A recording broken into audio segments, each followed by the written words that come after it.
After several discussions with the federal government of Nigeria yesterday, the Nigerian Labour Congress still insists on going ahead with today's planned protest against petrol subsidy removal. However, Acting Inspector General of Police Kayode Egbetokun warned against violence. The Nigerian Police Force reiterates its commitment to ensuring the safety and security of all citizens during this period of planned protests, as all necessary measures to facilitate the peaceful conduct of these demonstrations have been in place. Police spokesman Olumuyiwa Adejobi quoted Egbetokun as saying, "However, it is hereby reaffirmed that any attempt by miscreants to exploit the situation for violent purposes such as vandalism, gangsterism, or extortion will be met with a firm, professional, and lawful response. The police will not accept any conduct that endangers our country's peace and well-being." In light of the potential challenges posed by the planned protests, the Nigerian police force is fully prepared to deploy all available resources to maintain order and protect the lives and property of citizens. The IGP therefore calls on all police officers to be vigilant, professional, and uphold the highest standards of conduct during this period. The Nigerian Labour Congress President Joe Ajaero said it is the duty of the police to give protection to protesters and not to threaten them. He said Labour had nothing to do with violence and that no miscreant would hijack the mass action. Political independence. They fought as partners. They fought as Nigerians. They didn't fight as we and them. Never. We are patriotic, we are united, and we have offered ourselves to offer the best of advice and for us to relate to know how Nigeria will move forward. Nigerians have been brave. Poverty is so much in the land, everywhere. We are doing this rally to protect the government, because if we don't do this rally to protect the government and people resort to self-help, it will not be the best interest of Nigeria. As part of our patriotic commitment, we are doing this rally to maintain a united, indivisible Nigeria. This protest is done everywhere in Nigeria today to show the unity of our sufferings, to show that every worker in the country is suffering, to show that Nigeria is one. That is how this protest is being done. So for some time now you'll be hearing this governor say I will give this, this governor will say I will do this. What the governors are saying is not a product of collective bargaining. It's not a product of collective engagement. It is an attempt to break our wings. Now you discover that even with the little fallout from the subsidy is being shared for the people up there. Part of the committees we formed was a committee on cost of governance. As we talk now, they have not agreed for the committee to sit. How can you run a nation like this with bogus cost of governance for the leaders?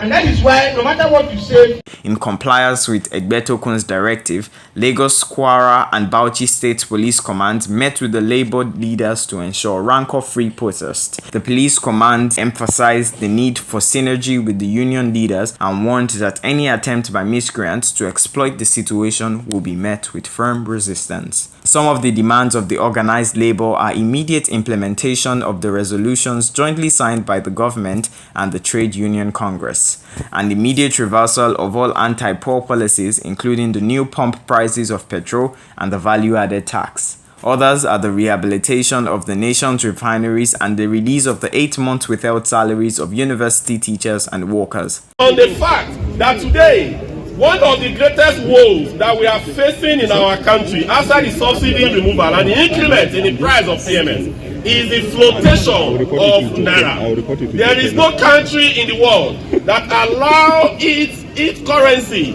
to be floated 100%. The reason is because you have greedy people all over the world who will ensure that your currency for you to buy a loaf of bread, you need to use wheelbarrow in carrying money, just as what happened in Venezuela and what happened in Zimbabwe.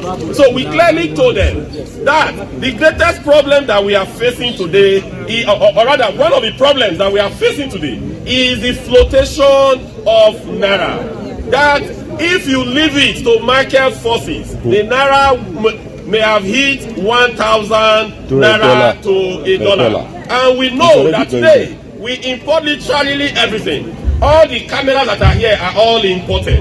Most of the things that we consume in Nigeria, they are imported. Even the food that we eat, the fertilizer that we use in producing those food, large portions of them are imported. So at the end of the day, they are dependent on the foreign exchange rate. If you allow the foreign exchange to keep sliding, we are going to be in a deeper problem.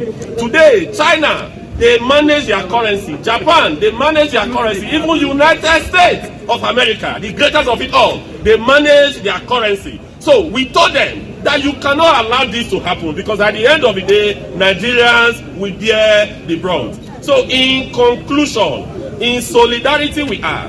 Nigerian masses, they deserve the best. Nigerian masses deserve excellent governance. Nigerian masses deserve all the good things in life. So we will continuously protect the interests of Nigerian masses. Thank you so much, and solidarity. After the meeting with the federal government team led by President Bola Tinubu's chief of staff, Femi Gbajamiela, the NLC dismissed reports that it had shelved the protest. It called on its state chapters to commence the demonstration today. The NLC asked Nigerians and its affiliates in the Federal Capital Territory to converge on the Unity Fountain, Abuja, from 7:30 a.m. For the action in Lagos, protesters will gather at the Ikeja Under Bridge near Computer Village at 6:30 a.m. From there, they will move to the National Assembly. Protesting members of the Nigerian Labour Congress (NLC) invaded the state secretariat in Oyo State yesterday on the second day of their protest, assaulting government officials who refused to join the state's ongoing protest. Civil officials were beaten up by demonstrators who disrupted activities in government buildings for many hours and locked some of them in their offices. The NLC's continuous protest began on Monday in response to its request for the payment of leave bonuses, the payment of gratuities to retirees who have been on hold since 2021, and the release of promotion letters for 2021 and 2022. For the second time, angry Labour members blocked the entrance to the state government office in protest of Governor Seyi Makinde's refusal to meet and discuss with them.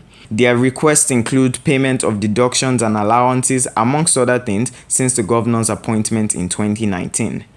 Let him bring the fresh blood.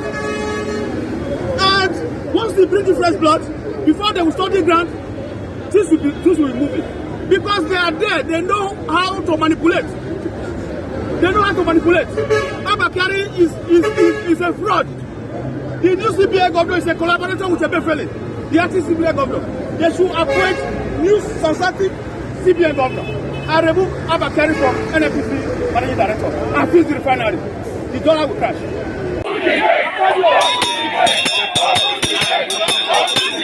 Some protesters stormed the state secretariat gate, while some male union members were assigned to sack offices within the secretariat, forcing government officials to join the demonstration. Protesters carrying sticks chanted songs and obstructed official operations, affecting vehicle traffic. Meanwhile, a coalition of civil society organizations, CSOs, in partnership with the Labour Center, asked the NLC yesterday to keep the protests peaceful. Following a town hall meeting in Lagos, the organization stated that the protest must not devolve into the damage of private and public property, and that they do not want a recurrence of the looting, vandalism, and loss of life that occurred during the EndSARS rallies in 2020. In a communique signed by 21 civil society organizations, they emphasized that eliminating gasoline subsidies was critical to preventing the economy from collapsing.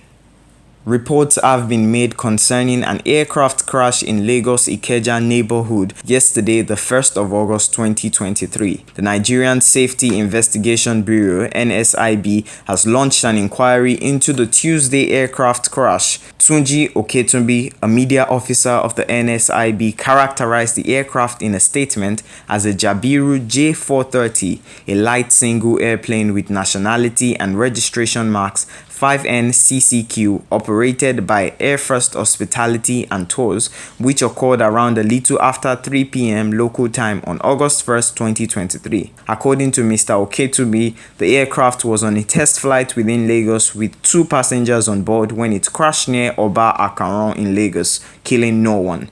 The 2 passengers on board were transported to the hospital, he explained.